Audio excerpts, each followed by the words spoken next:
Баршаңызға қайырлы күн. Қазаның қайнап, шаңырағың жайнап тұрсын. Әлгі қол бастау қиын ба, жол бастау қиын ба, сөз бастау қиын ба деп Досбол шешеннен жиылған жұрттың сұрайтыны бар еді ғой.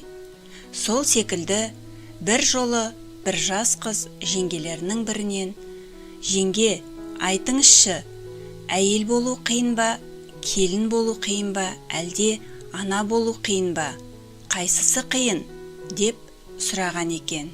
Сонда жеңгесі аз ғана ойланып: «Әйел болу қиын емес, себебі Алла тағала табиғатыңды солай жаратқан соң, күйеуің жақсы болса, біраз уақытта түсінісіп кетесің. Ана болу да қиын емес, себебі балаң туылған соң өзің ақ мейірімің оянып, еміреніп тұрасың. Бәрінен де келін болу қиын, себебі сен бір ғана адамға күйеуге шыққаныңмен ол жалғыз болмайды.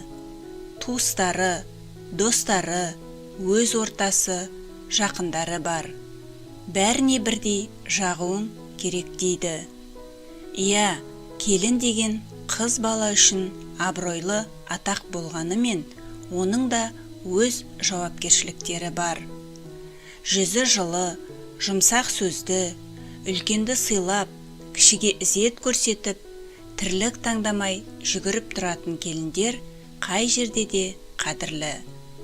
Әйелдің отбасы, ошақ қасында таза болуы, ыдыс аяғы мен үйін ұқыпты ұстауы құпталатын істерге жатады. Сондықтан болашақ ана жас кезінен ақ қамыр жаюды, қазан жылтыратуды үйрене бергені абзал.